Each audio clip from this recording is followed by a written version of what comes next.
to come in and rescue us from, what is it, the upside down, the dark forces.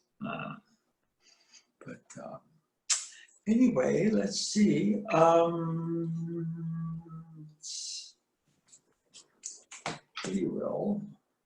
We have a certain amount of time yet. We're still a few minutes early. Yeah, we're a couple of minutes early. Yeah. A couple of minutes.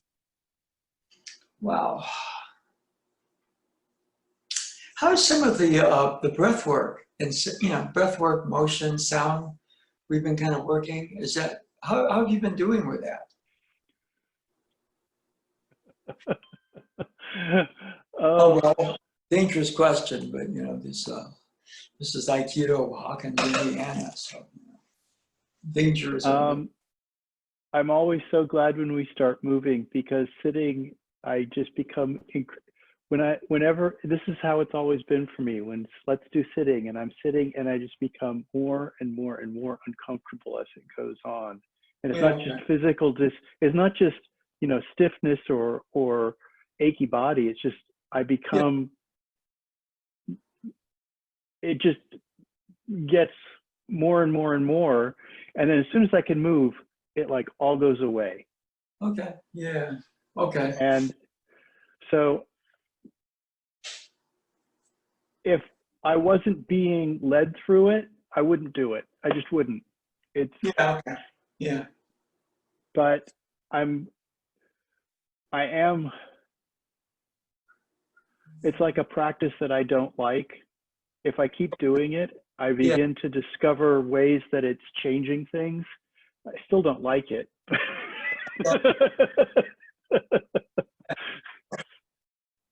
Yeah, that's an interesting one, because a lot of times what happens when you're sitting, you're getting energy.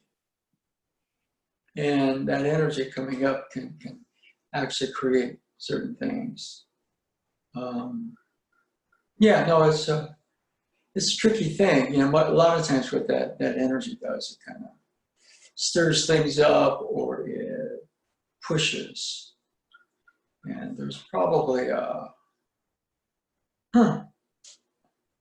I think there's probably more than one push. I know in Shingu, whether it was all under the broad heading of what was termed Shugyo.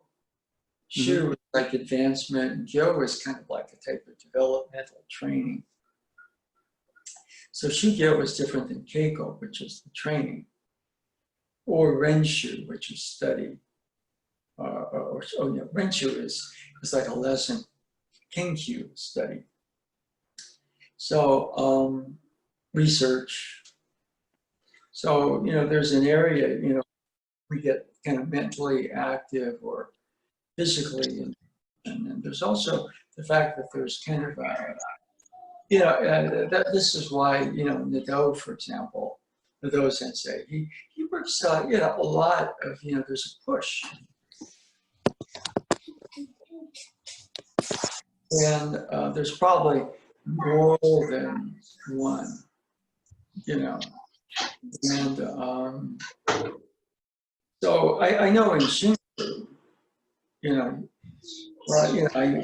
training, and also you get called into Hikitsuchi sensei's office to sit with him.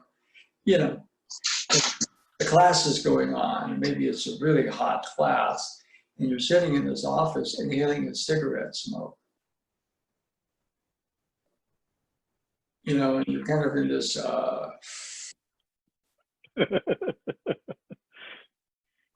I'm here to train. And then, his contention was, that no, you're here to absorb O-sensei's ki.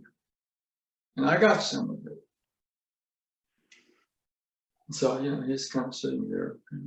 It's amazing how much I've actually spent with people who smoke and I don't smoke. There was a day last week when I was thinking, I'm really glad that Jack doesn't smoke. Well, I wouldn't bother you, right? I mean, that's one of the things about the virtual. What are we like time-wise right now? Well, it's after 12 o'clock now. A little bit, okay. let's check in, and okay, we do have an audience. That's very good. Okay, let's see. All right. David kind of brought a point up. We're going to move into the next one pretty quick, but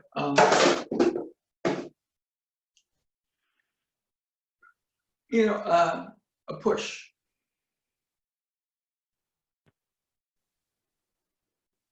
And there's probably more than one. Okay, so for example, you're sitting here. I really want to move. But for whatever reason the situation is, you gotta sit here. You know, if we really let it go a certain way, I mean, things I'd like to do, I'd like to go out to a restaurant so I don't have to eat my own cooking all the time. There's things like that. We take it for granted. Okay. But all of a sudden, here we are. Now there's an energy that pushes. And so one of the things about that is just be very easy with it. You know, if you want to play a samurai game, you're in a battle for your life. Live blade to live blade. And you're a little too pushed by the energy. And you're facing somebody who's really good. That gives them the edge.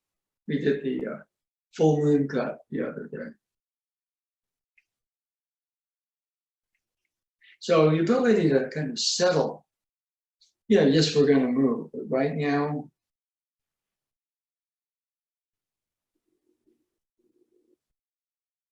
and that's hard. Okay, so the energies push. You know, like I'm gonna want to stand up and do something. I get kind of restless a little bit, so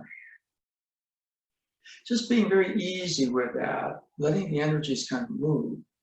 One thing that Nado Sensei used to do was, okay, once you realize there's a push and you settle with it, you know, you can do things like image.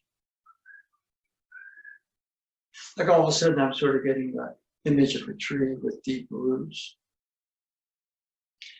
Well, a tree and the energies push, which is like a wind, I can get just uprooted. But if I got deep roots, winds can howl.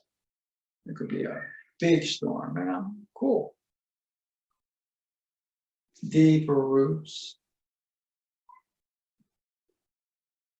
Deeper roots, deeper, more nourishing earth, support from the ground. All of a sudden, it's like, yeah, there's a big storm right here, but I can be kind of cool. And then movement, boom, boom. There's a whole different system. The part of me that can kind of image tree with deep roots, boom, boom. The movement is there. In sports, the big game. Okay, in other words, you know, in competitive sports, so you're playing a very important game for like a title or seeding in playoffs, or in college you have the you know, the NC2A tournament, lose or go home, and then there's a Sweet 16 and the Lead 8 and the Final 4, and you've got the 2 that play for the title. And probably at every level there's a bigger push. And at that level, you know, as you get further and further along, the teams are just about equal. But it's who can handle the push. Okay? And then there's probably, I think, the actual forces push, the energies. So, you know, I'm here and all of a sudden there's a lot of energy. I feel a push. So, you know, the imaging is good. And then, for example, standing, you know, I'm going to stand up, I'm going to boom. Now, those sensei likes this practice. Okay. There's also, well, you know, another type of push. I think, for example, self You say I to self, to deeper self, to deeper self. Self push for me is different. And I get pushed a lot here, where things are, they stir things up. And so the push of self is different than the push of the stuff.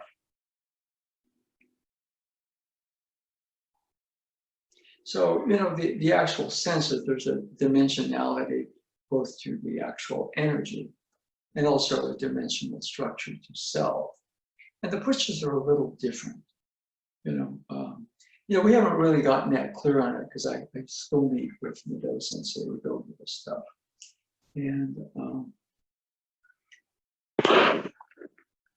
so, you know, there's a sense where, you know, like we're not doing anything. When are we going to get the Yeah, I feel that too. I feel that push. But there's also stuff, you know, especially with the coronavirus, where you know, it stirs stuff up inside you. That's a little different than this stuff pushing. It's a finer level of I pushing. So the word easy there is also good. You know, if I'm in a battle for my life, you know, facing the full moon swordsman, and I just really want to, and then he just drops the sword and starts tracing the circle. And he's really cool. And I'm just like this. I mean, I'm done. You know, I'm done. And there are a couple of the movies, you know, some young guy, you know, starts shouting him, you know, starts studying that move, right? And at the end of the movie, the young guy is not necessarily, I mean, he's not representing the best of me. But, you know, he kind of wants to kill Kyoshiro, so studying Kyoshiro's move. And so they both face off.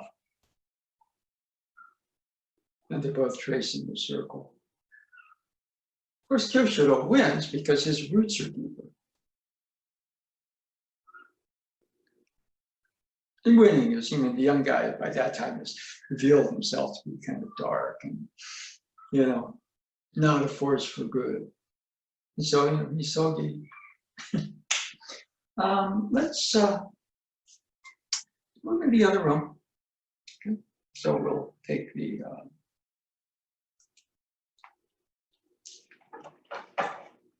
we'll take our camera. Again, today we're Aikido of Hawkins, Indiana. So, okay.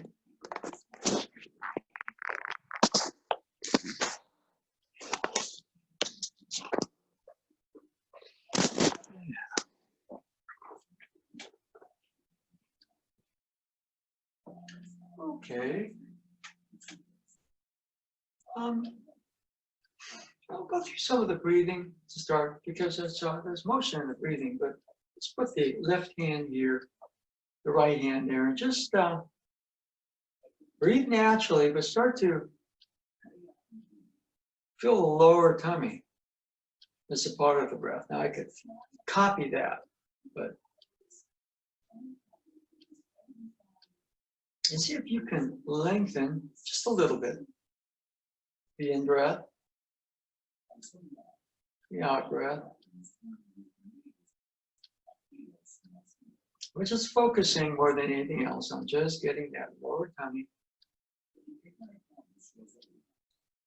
Goes out a bit on the in breath, goes back in on the out breath.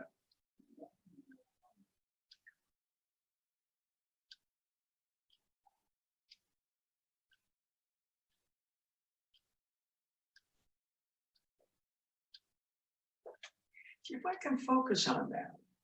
It starts to take me to a calm. Okay, there's the I. Okay.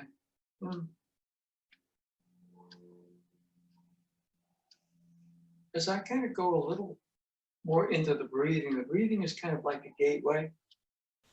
and the eye becomes more transparent, starts its journey towards self.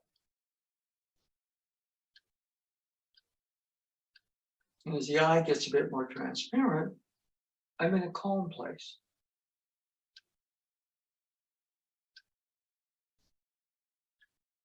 It's like this is a tempest in a teapot. It's always going on.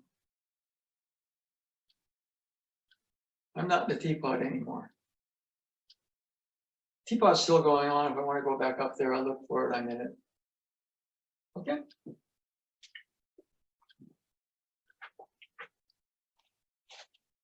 So that's a basic. You can kind of just put your hand here.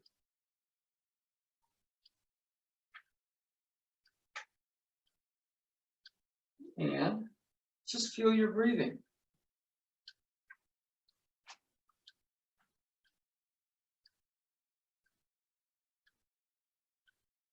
And breath again is a gateway. And I start to feel not so much I'm calm, but I'm not here in that teapot where the tempest is.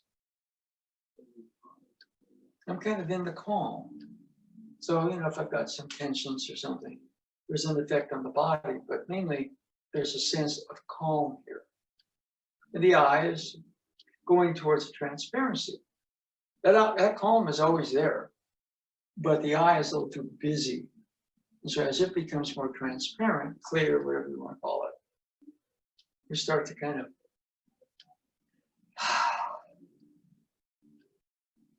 get into the calm. Okay, anybody? That's a very basic exercise you can start to do.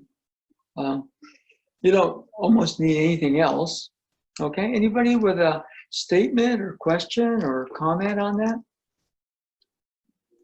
Yeah, Sensei, just with the calm here, I felt almost as if the calm became more realistic as necessary. I'm surrounded by mosquitoes, so in order to not be flicking around, I'm finding the calm to carefully guide my way through them.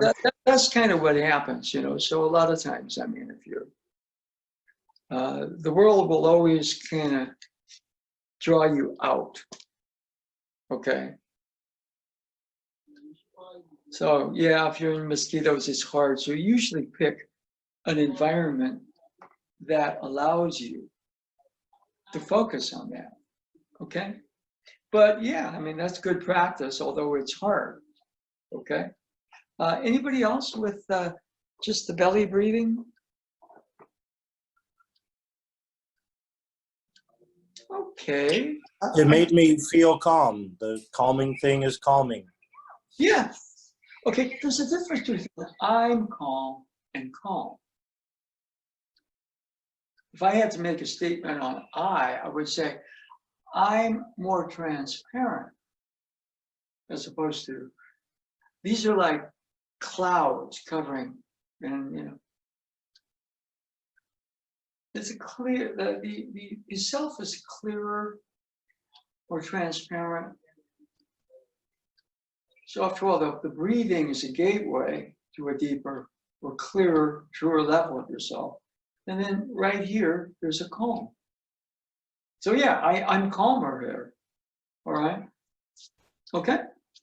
All right. Anybody else? Okay. Let's let me just maybe what I'll do is it's easier to get a full body shot this way. So we'll tilt it when we start to move a little bit. Okay. A couple of things that we've been doing. In breath, point, out breath, kind of that sinking, grounding, rooting.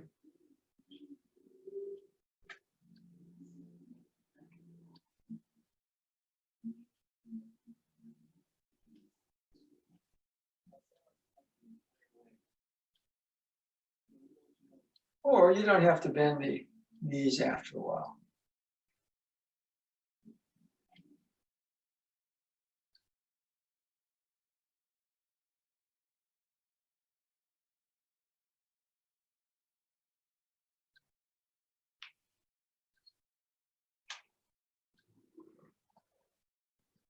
Okay.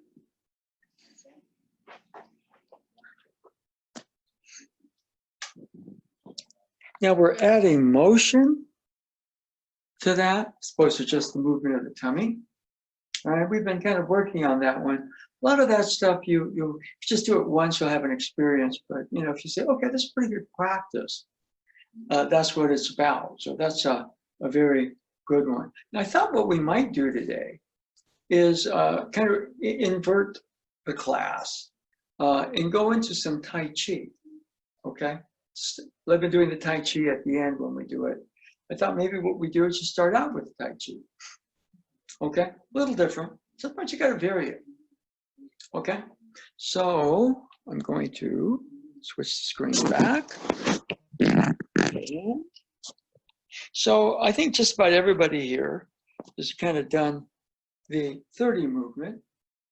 So we're just going to go into the 30 movements. Okay, so come back here, relax the chest.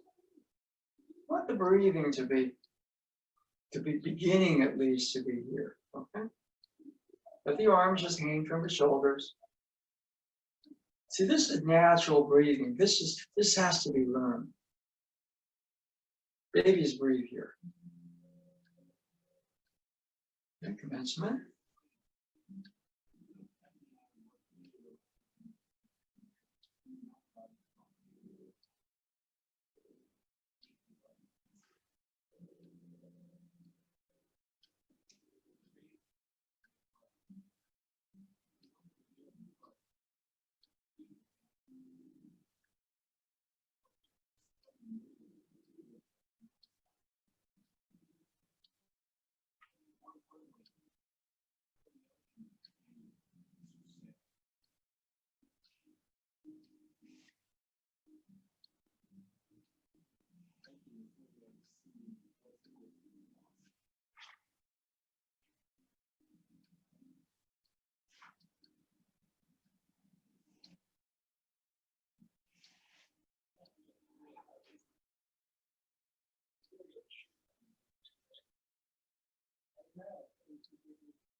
Okay, were most of you able to follow that at all?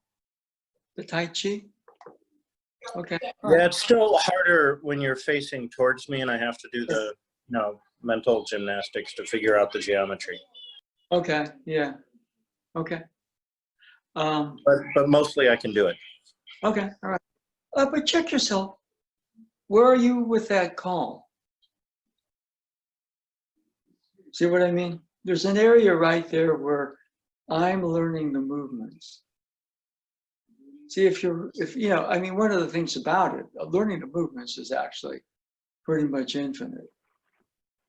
Well, in my case, my kids were peppering me with questions the entire time. So. Well, as I said, the world will always do that. The world will always draw you out. So that's part of the training. So, they say stillness, and stillness is not the real stillness. It's stillness in motion. The world's moving. So if we can be in touch with that stillness or that calm in the world, that's a lot of what Tai Chi is supposed to do, or Aikido personally. Well, Sensei talks about things like true emptiness. And yeah, in other words, the world is constant motion.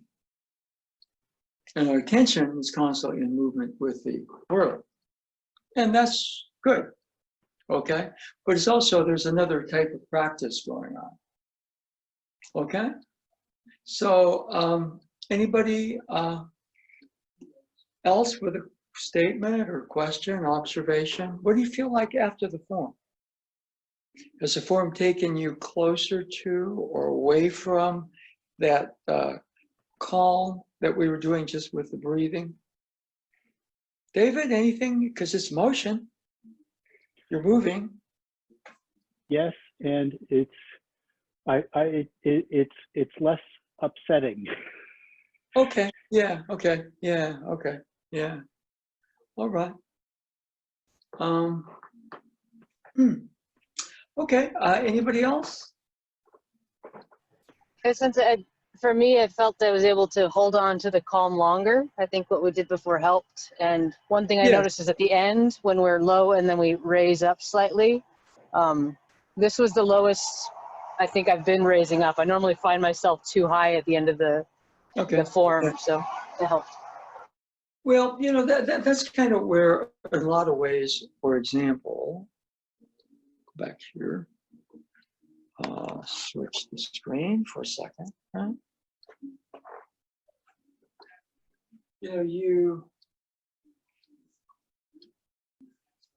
I'm kind of in that, or some version of that, tempest in the teapot.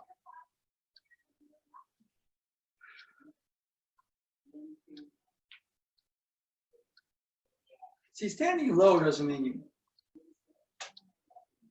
force yourself down there. It's like forcing your breathing down here. It's just natural. We're moving more towards that natural transparency. So this is more of an organic thing. As you kind of get in that more transparent area, you have a bit more of a calm. That's kind of where the roots are. And therefore, when you're finishing up, so finishing up here,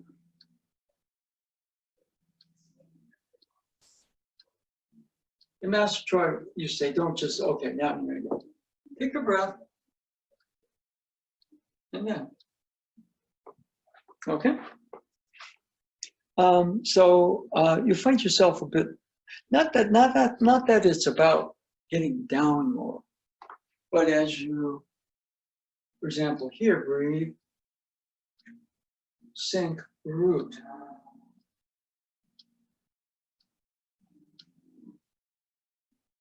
And then there's motion from that area. Okay, right? Anybody else with a question or observation on that? We are again going to start a beginning course Wednesday nights starting August the 19th, 7:30 to 8:30. I'm going to shoot it from the Aikido school. It'll be an online course. So we'll be using the mirrors. David explained to me that I can actually initiate a class and be the host. So hopefully that will work seamlessly. The same links that you get to tune in here will also get you to the Tai Chi class. But I'll send some links out, okay, as part of prepping for the course. Let's see. That's about it. I thought maybe what we do is go through another set. So there's a difference sometimes. The first set, there's a second set. You know, you can, if you do about 5 or 6, you're right about a half hour of Tai Chi.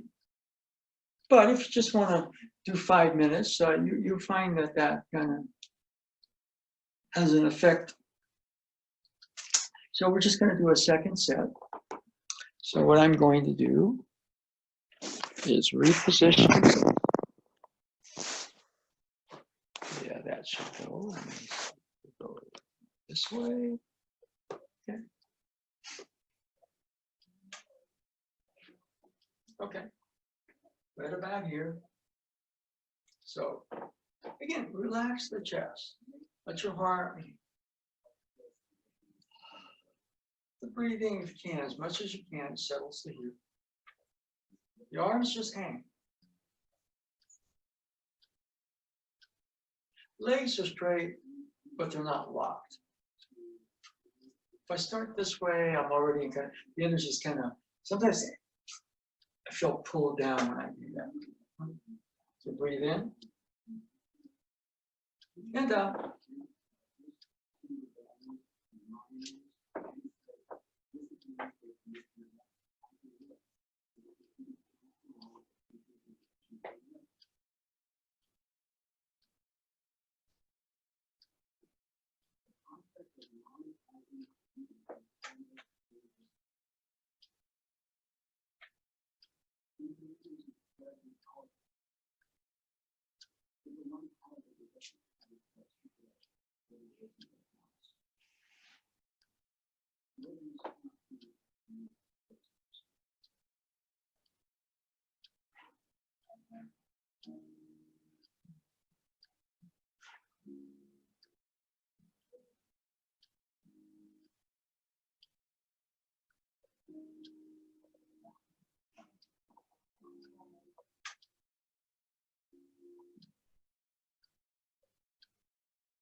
Okay.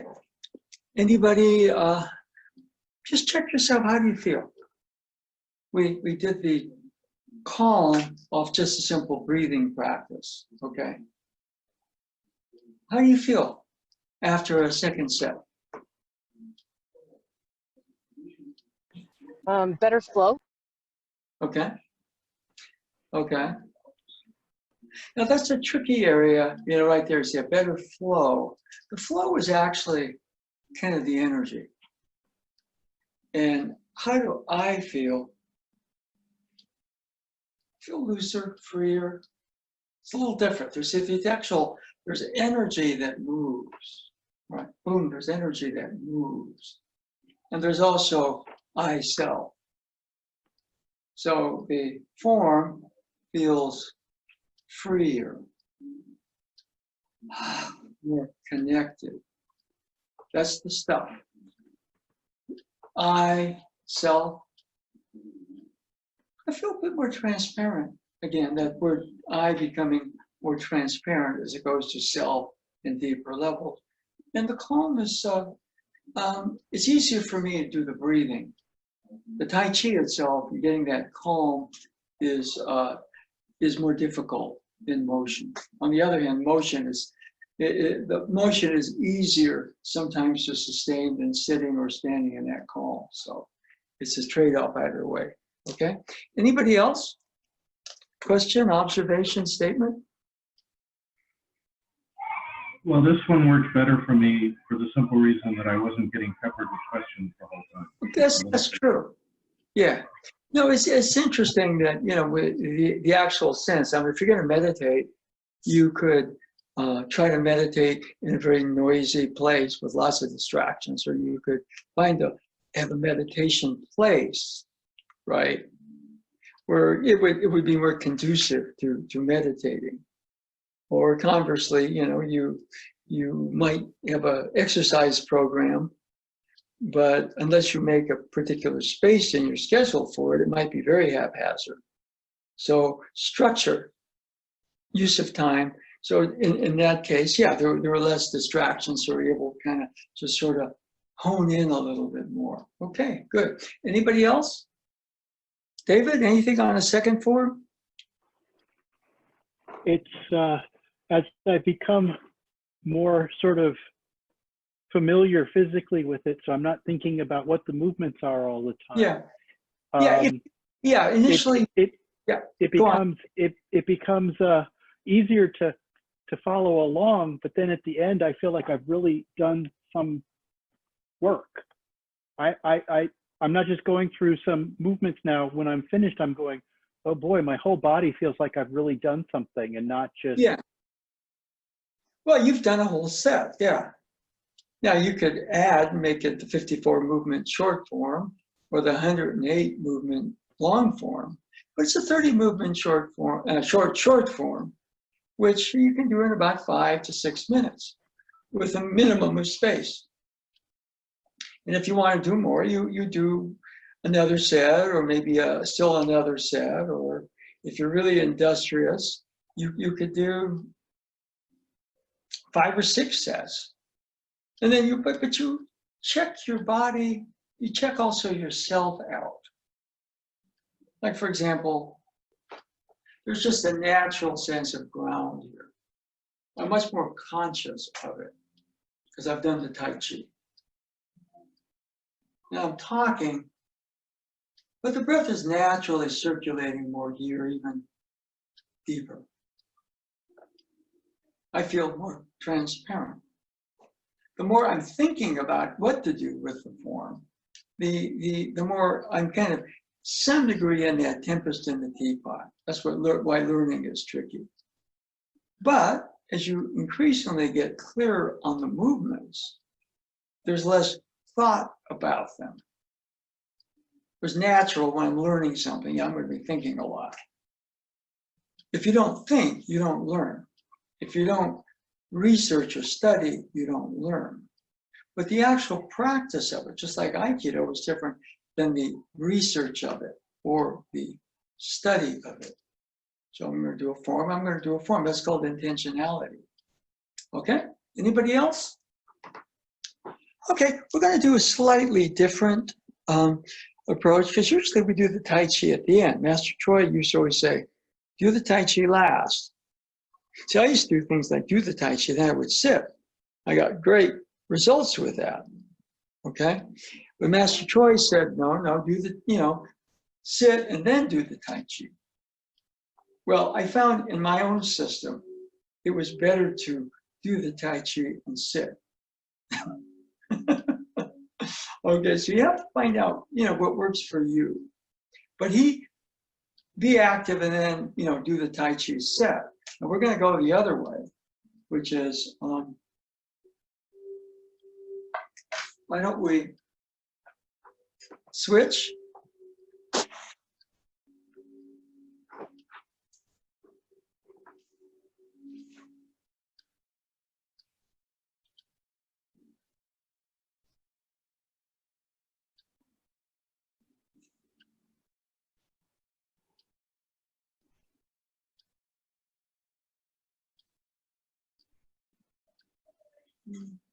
You just start to move a little bit with the staff.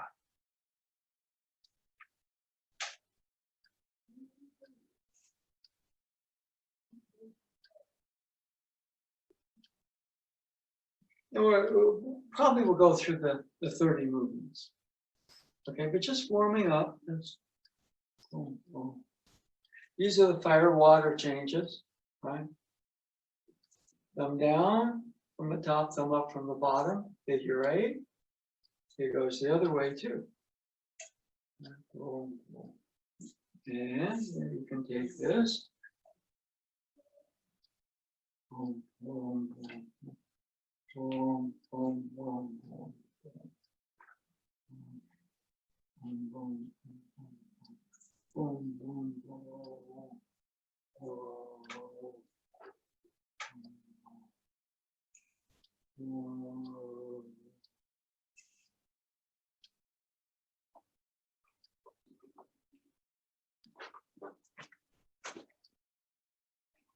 So we've started doing some motion. There's a lot of these movements are much more active.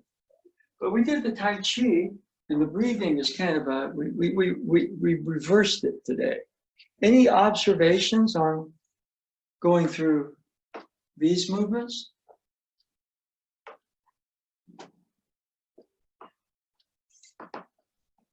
Anybody? Patient? For me, sensei, again, flow is not quite the right word, but with the calming and the Tai Chi before, I felt I'll call it the shoulder hips and the leg hips turn into a closer form of molasses. So just moving the jaw around, it feels more smooth. Yeah, okay. Yeah, that's the experience. Okay. Okay, good. Yeah. Okay. I just use the term as opposed to smooth. Smooth is kind of here and here.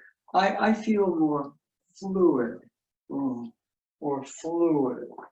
So I use the word fluid right there. Free. Okay. Anybody else? David, anything?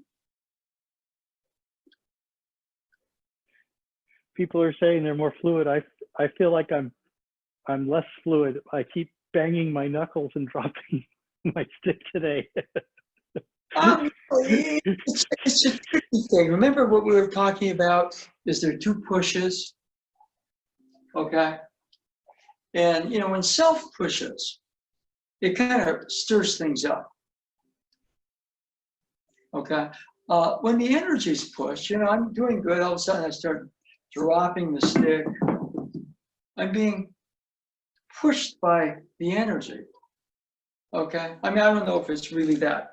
You could just say it's this and that, you know, these two pushes, but you're probably right there. What do you do? Well, I'm going to try harder. No, I'm just going to today's hopeless. You're easy there. Boom, boom, boom, boom, boom, boom, boom, boom, boom. See, as I become more transparent, these are energies that are allowed to be freer and a little easier. If I'm kind of right there, boom, I get my thigh there. Okay, when you kind of right at that edge and you kind of feel like you're a little off, you could either give up or get more mechanical because that feels more comfortable. So it's just easy there. The movements like that, boom, boom, boom, boom, boom, boom, boom, boom, boom, boom, boom, boom, boom, boom, boom, boom, boom, boom. I'm playing the horn, for example.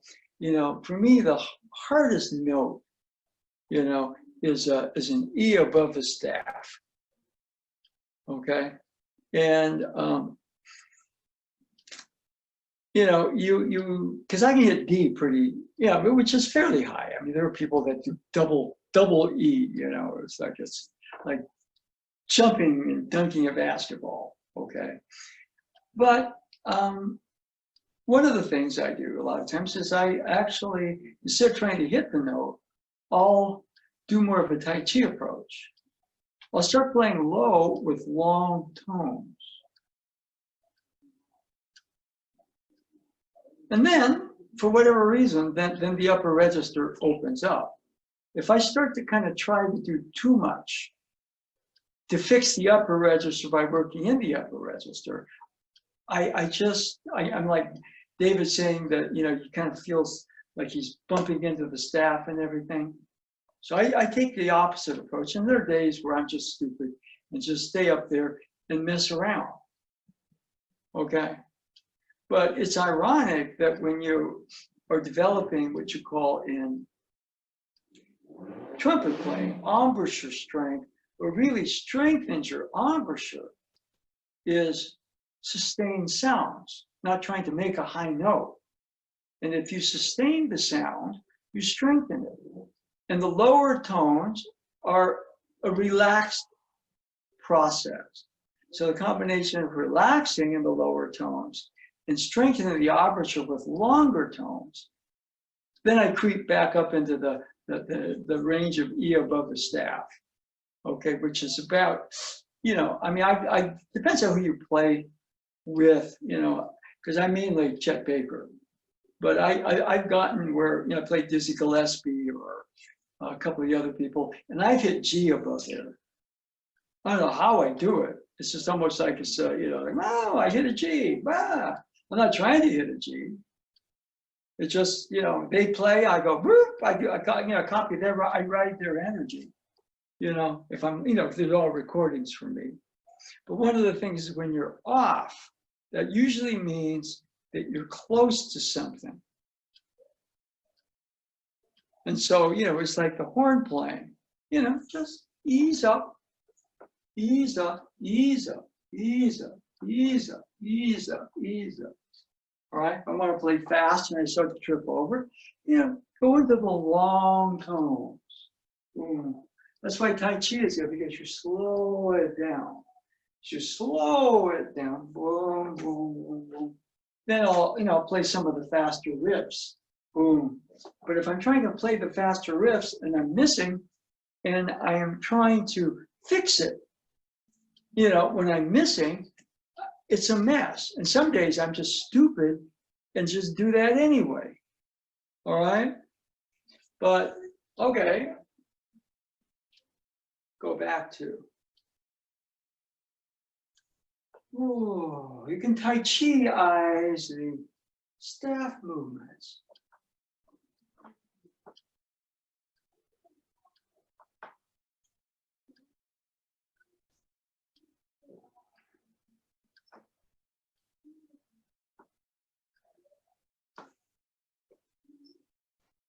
Well, as you do that, then all of a sudden, the eye self gets a bit more transparent. The changes will start to happen more naturally. So that would be my advice with that one. When you're kind of caught up in something, and usually it just means something is really close. Something is really close. And if you force it, you get stuck. And if you totally just quit, you don't shift into that balance with it or yourself. Okay, anybody else? Well, let's go through the 30 movements. In fact, I think it's easier if it's just the 30, we'll go through. Full body shot's easier to get here. Okay? And I gotta watch out for that. Movement number 1. 2, 3, 4, 5, just the ready position. 6, 7, both up and down. 8, 9, shift hands. 10, 11, thumbs face each other. Turn cover. 12, step thrust. 13, strike cut. 14, thumbs face you. 15, thumbs face each other. 16, 17, 18, thrust back. 19, forward. 20, step back. 21, step forward. 22, thumb. But the thumb is protected. Don't leave the thumb out. The thumb is protected by the staff. 23 is the figure 8. 24, step back. 25, step back. 26, turn, cover. 27, okay, it's 27 the second you grab with your right hand. 28, you grip with the left. You step, turn, cut. That's a big move. 3 things in one. 29, thumbs face each other. Thumbs face away. Thumbs face each other. 30 is step back. Okay? So without any conscious thing, the Tai Chi form is 30 movements. That's 30 movements. The staff, spear, misogi movements are 30 as well. Okay? So let's go through it one more. We'll see if there are any questions. Okay. 1, 2, 3, 4, 5, 6, 7. Both up and down. That's 1 count. 8, 9, 10, 11, 12, 13, 14, 15, 16, 17, 18, 19, 20 is step back, 21, step forward, 22, thumb is out, but is protected. Don't leave the thumb out here or here. 23 is double figure 8, cover. 24, step back. 25, fire water change. step back. 26, cover the head. 27, fire, water, change, thumb space away. Second to grab with the right hand, that's 27. 28, grab with the left. Step turn, cut, that's all 28. 29, thumb space away, thumb space towards each other, step back, that's 30. Okay.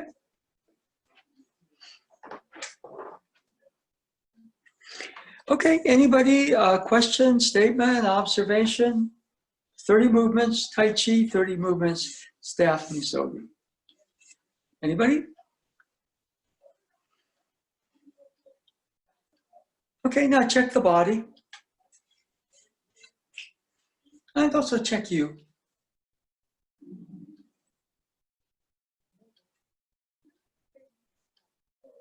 Even though it's a sequence, it's like learning the sequence gives you somewhat of a check.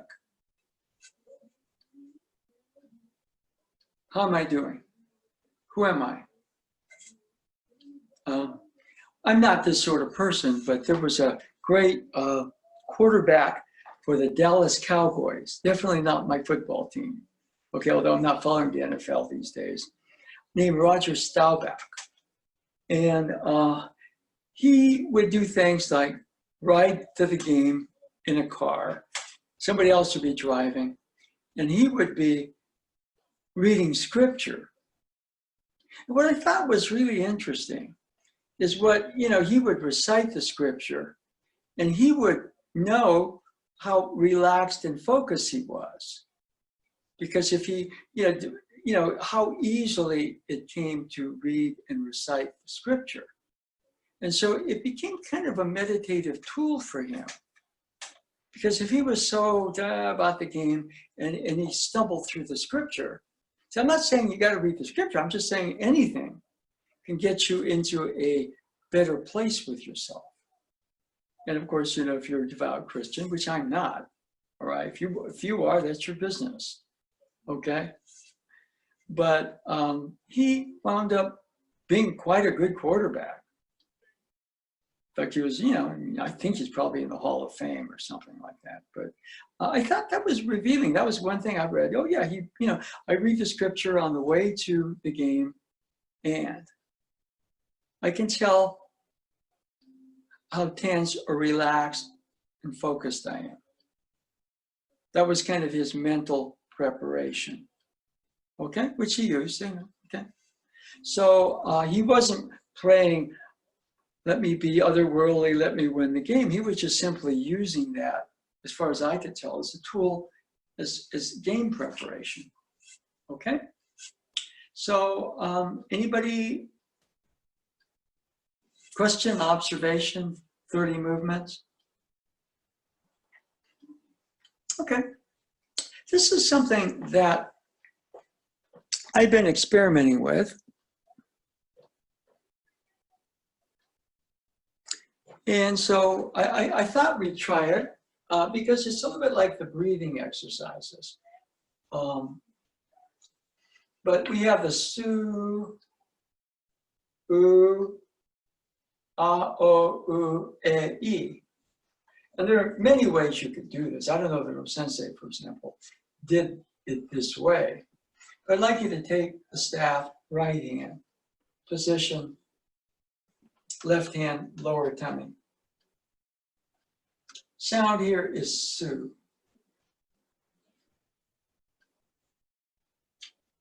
Position your left hand, the sound goes from su to oo.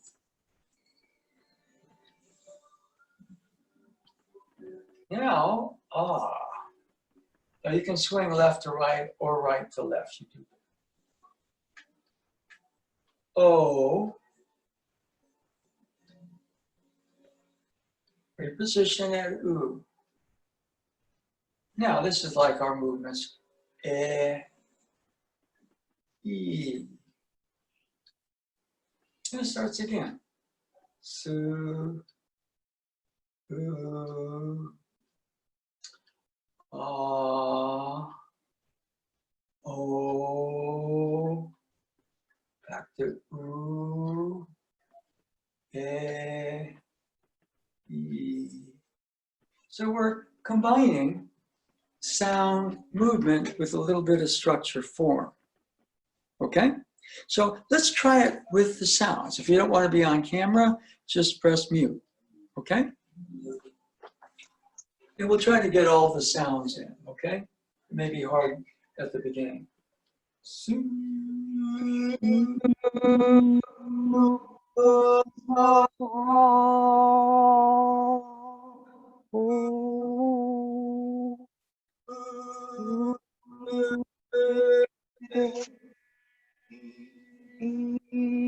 And just being able to sustain breath and sound, that's something right there. Although I don't want this to be gymnastic.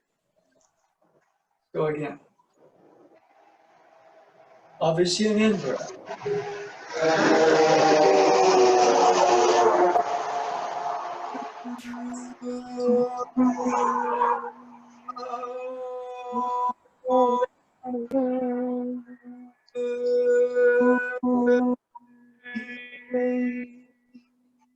Try that again.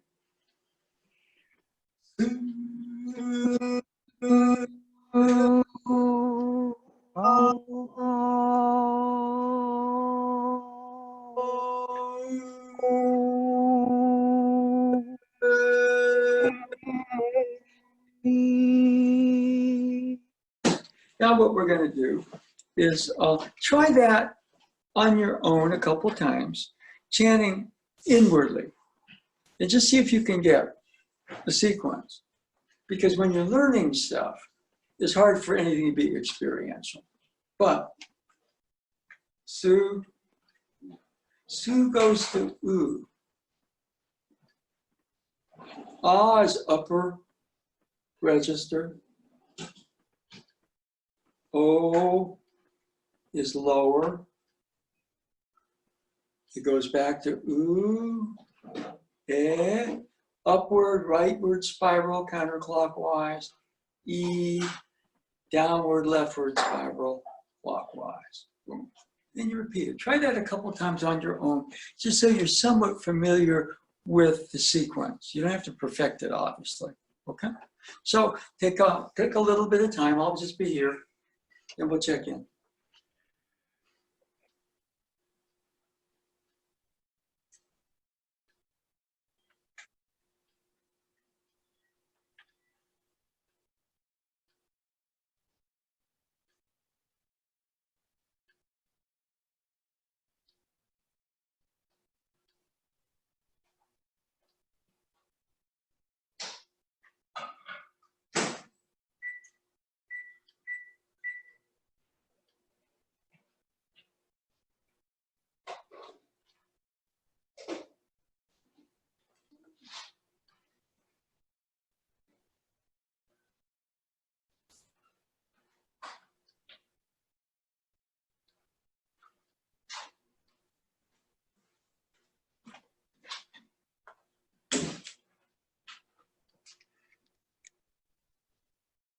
Okay, what we're going to do is it's just a little past 1, so I'm going to go back into the kitchen.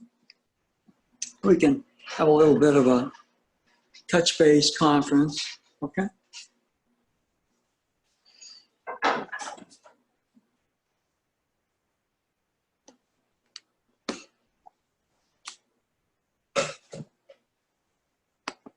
So that's something I've been kind of trying to work out a sequence, for the, with sensei su, a, o, u, e, I. When you're first learning it, you're learning it. It's real difficult to get into a type of experiential place with it.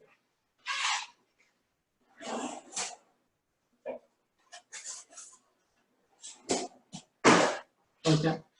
But on the other hand, sometimes, if you have a kind of a natural kinship with something, you notice some things.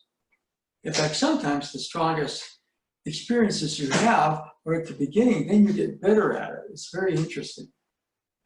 You can have your most powerful experiences at the very end. It inspires you to keep going, you get better at it. But the actual power of the experience may not be matched as you get better at it.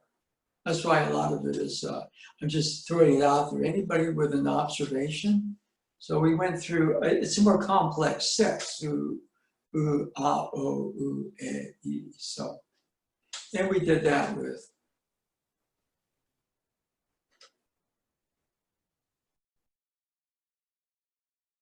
Yeah, and it takes a certain amount of breath to make it through. If you got to do 2 breaths to do it, do it.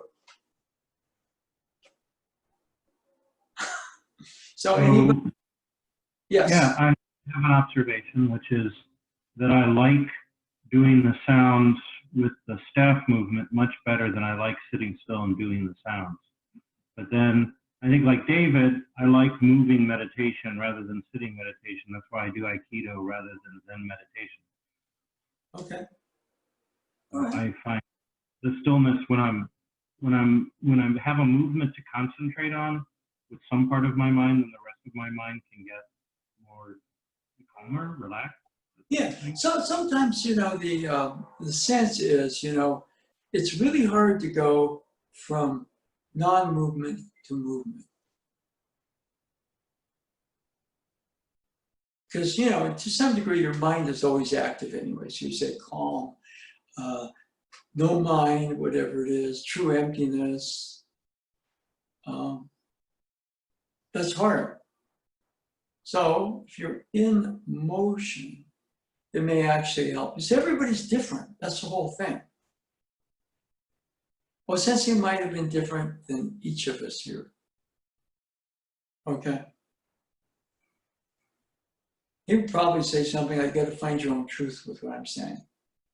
Research it because it's very important, but you got to find your own truth with it.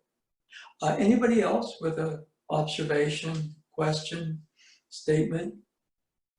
Since when I was doing it, I noticed with the eh and the e sound, the spiral up and down, those felt very natural with the sound. And then I noticed my transition from oo to o wasn't as natural, so I was missing something there that I'll try to catch later. Well, again, su to u to o. Well, the chant, for example, Hikitsuchi sensei taught su o a e I. Okay, Nado sensei insists, because he got a lot of this privately from O sensei, which I imagine Hikitsuchi sensei did too. Su u ah goes u ah oh. If you go su oh, you're you know, to some degree you go su oh. Maybe you're addressing the goddess nature of things first, and then the ah. All right, but I found just my own research on it. For me, su u ah oh u e. The N and E are very natural. And the Do sensei, I explained that to the O, A, E is both su, A, O, U, E. And he kind of made the observation that if you kind of go su, O, E, there, su, there is an ah between su and o that's just naturally there, you know. That's what I missed. So it's that was quite an observation. He said, yeah, but if you go that way, there's an ah. But if you make a form of it, you see, we don't experience a natural ah between u or su and o. We don't. You go su o su. See, there's a natural ah there. And so, you know, why did sensei apparently teach one thing, one place, and another things, another place? Well, he might have just said something like, well, for this person, he's got to discover on his own that there's an ah between su and o. I'm not going to give it to him because he'll mess it up. And then you might have said, oh, you know, okay, this is a full one here to somebody else. And I know it's crazy because if a lot of times, you know, it's really, you know, that if you're given structure and you take the structure as everything, you stay stuck at a certain level of it. And there may be certain other things within that structure that you have to discover for yourself. Okay? And I remember when I was in Japan, I used to write Master Choy letters about, you know, my experiences with my Tai Chi practice. And you know, this big guy, you're not supposed to do this in class, but this big guy, not one of the dojo people, but he was one of the accounting class that was at an afternoon class. It was absolutely the dregs of the earth. You had to fail both the test for Shingu High School and Shingu Business School to get fitted into the accounting school. And they farmed the accounting school people off to Hikitsuchi sensei because he was supposed to teach them what it's like to be Japanese, and do Budo. So yeah, this guy was bigger than everybody. And he did Shorinji Kempo and a couple other things. And he was a bully. And so, you know, he came, you know, we're doing Irimi Nage, and, you know, he's behind me, right? So all of a sudden, he starts to choke me out. And I just gave him a shot with my elbow because he was behind me. That's repulse monkey. See, this is the obvious. What's the less obvious is there's an elbow strike in the other hand. And so Master Choy, I described it to Master Choy because that I used. He says, good, you're starting to understand the hidden movements, is the way he put it.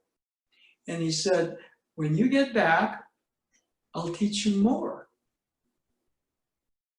And so what would happen is it was never verbal, but, you know, he would come in and have me attack him. He used to have me attack him because, you know, I had a karate background, so it looked like I knew what I was doing, right? And the movement was just simply press forward, right? And so I come in with a punch, and he slides up. And this is a deflecting motion.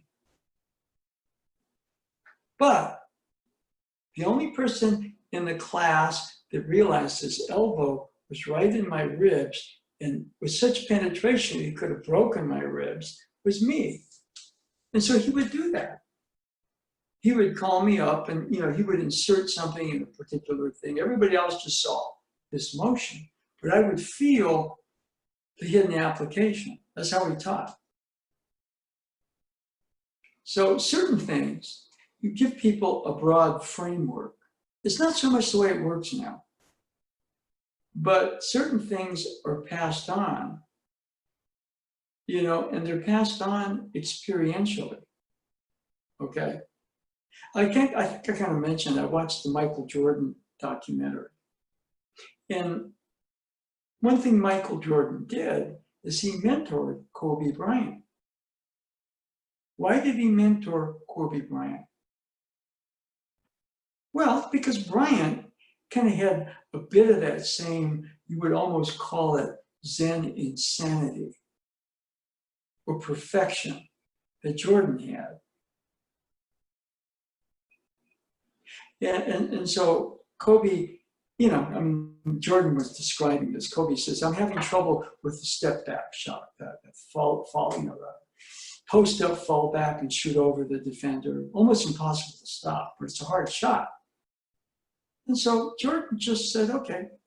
And, you know, Jordan knew it cold from inside out, outside in. So he gave a couple of pointers. I'm almost willing to bet that Jordan didn't pass that knowledge on to everybody, but he passed it on to Kobe.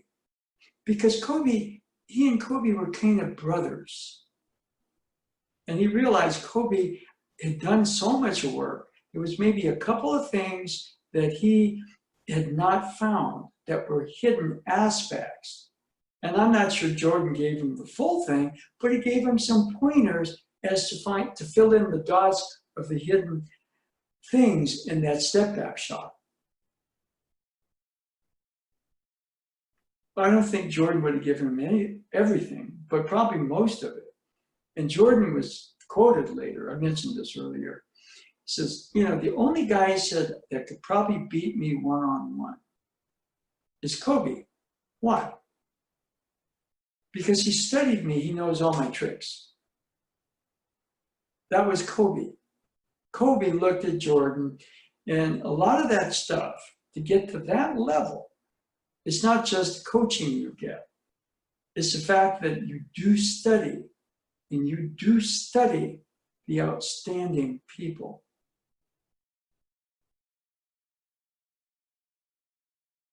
And so, you know, somebody says, don't study.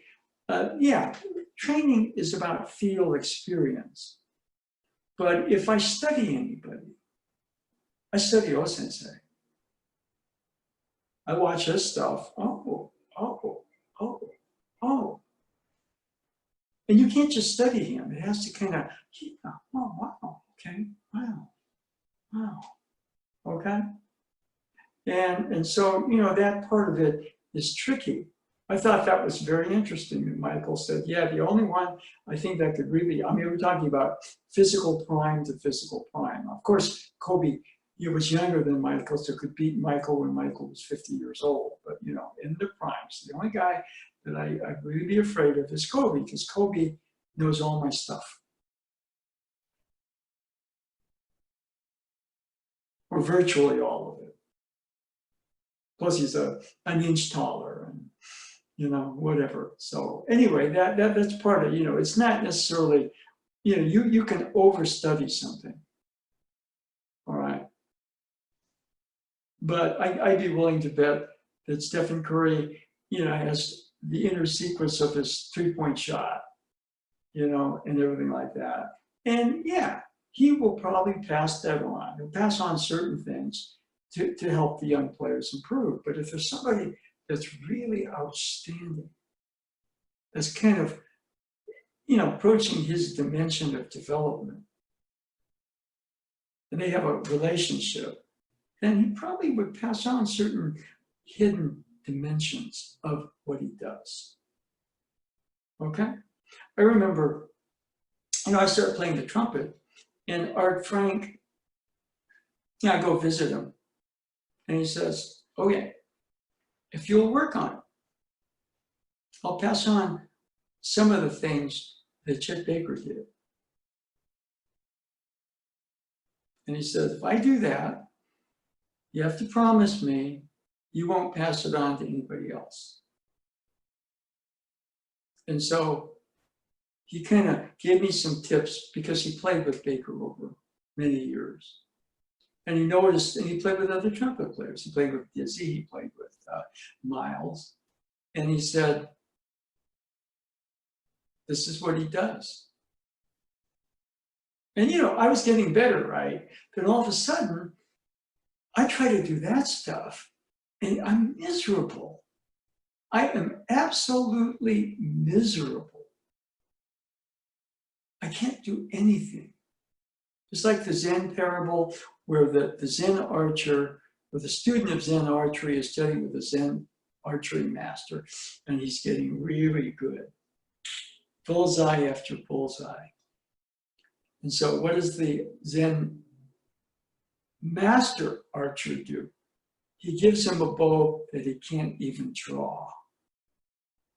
Because it's not about hitting that target, it's about hitting this target. And that's just how you measure this. And if you start getting into that too much and lose this, it's not Zen anymore.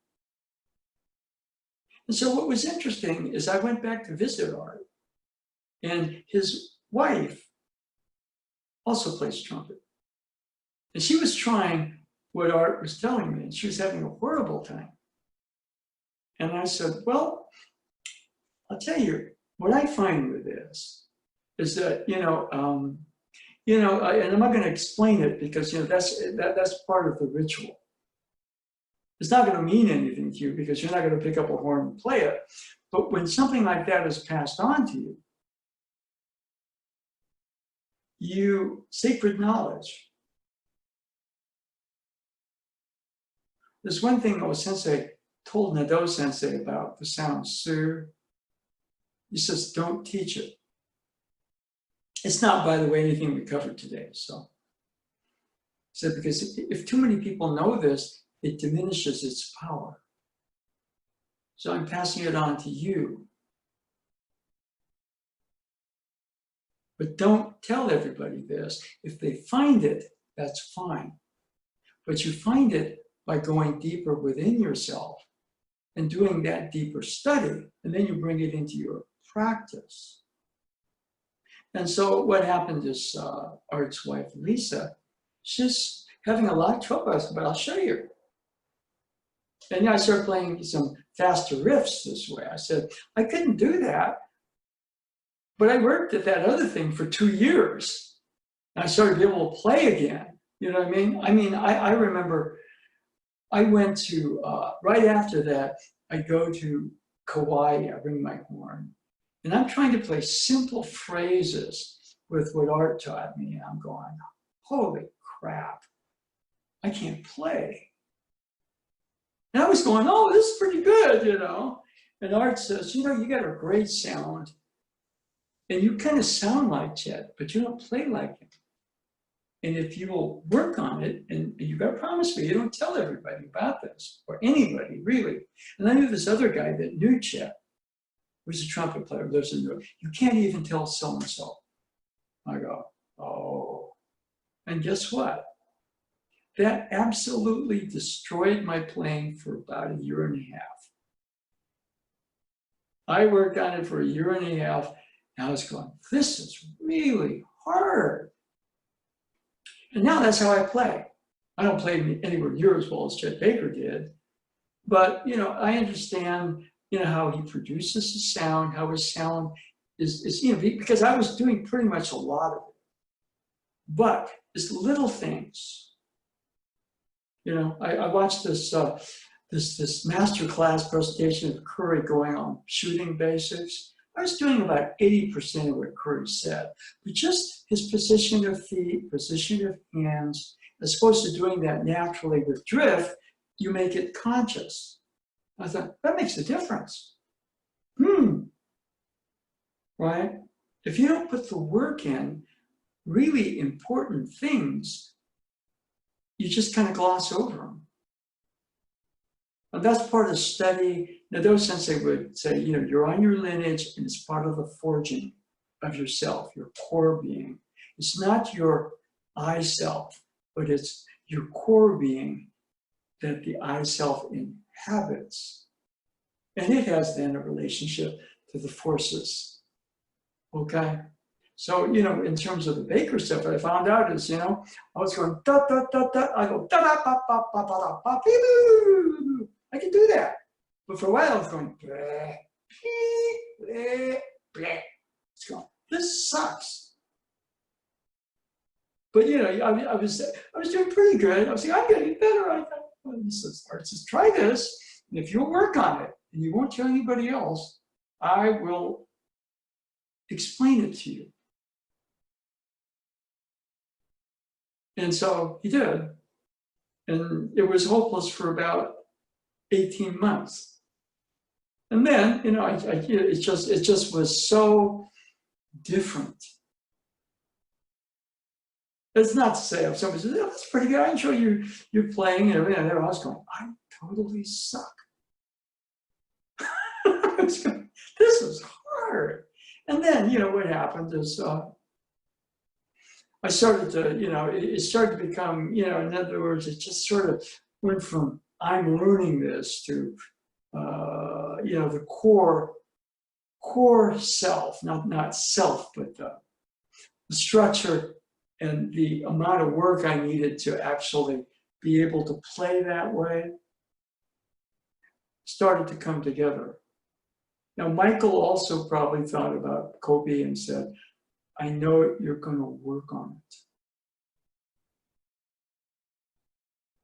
I don't pass this on to everybody, I'm almost certain, because that's just the alchemical code, or the, if you're a basketball god you look at somebody who's an upcoming basketball god and you say, okay, I don't teach this to everybody. But you're starting to hang out in my dimension. So let me give you a couple of tips I would give other people. So that's kind of, Sensei had that stuff. And so, his contention, and Hikitsuchi Sensei's contention was, you could be out there training in that great class, or you could be inhaling cigarette smoke with me in my office, cursing what's going on. But the whole reason you're here is to get an introduction into O-Sensei's key. And I have a lot of it. And you'll find more of it in this office than you will out there having a lot of fun training. So, and then he would blow smoke in my face. He wouldn't say that stuff exactly, but that was his motivation. And there I am kind of going, this really sucks. That's I. So anybody with a question, observation on any of that? It's tricky. You can't, in some sense, if everything is fun, you don't pick it up. It was not fun for 18 months to not be able to play. It really wasn't. But I stuck with it. And, I really can't tell you exactly what it was. But, all of a sudden, like the faster phases, this really, it's almost like that old show, the Rifleman from the 60s, I think. With this guy, he was the fastest gun because other people had to draw, but he had this rifle cocked that he could make it into an assault weapon. But, it was that was the Rifleman, right? And it's almost like that, what he taught me, because most people associate Baker with a lot of low, slow tones. But Baker can move really fast. If you want some of his up-tempo stuff. And every note is equal. And a lot of trumpeters, when they play fast, they're kind of, they're flashy, but you don't get that. Every note Baker makes when he does his fast passages is a complete note. That's hard. And so I started going, oh, this is actually pretty good. In fact, I do the fast stuff better than I do the long tones. When I'm really struggling, what I do is I go into the long, slow, low tones. I don't try to fix the fast, high stuff. I go back to long, slow, low. I take a song and I exaggerate the notes way past their length. And then I'm back in the flow. And that again is something that certain trumpeters probably know, but a lot of trumpeters don't know. But all real knowledge comes as you get deeper into who you are. And then there's certain, the way Don Juan put it, he said that, knowledge is kind of like gold dust, flecks of gold. And you start to recognize it when you hit a certain level, and Don Juan was talking about understanding shamanism, that you're flooded with this gold dust. And that knowledge comes not so much from something that somebody's taught you, but somebody has pointed out a hidden passage in your training or development. All of a sudden you go, okay, this is your reward, is that gold dust. And he says it's unmistakable. Well, since they talk about the golden vapors. And so that's something that's eluded me so far, like the radioactive spider bite. But anyway, anybody before we go? So, I hope that today, because we started out a little different. Cliff, any observation? No? David, anything before we go? I'm part time. I'm gonna stick with it. Bonnie, anything before we go? Yes, thank you, Sensei. Okay, Yes, well, thank you all. that's a pretty good one. No, I haven't caught it yet. I haven't caught it yet. There.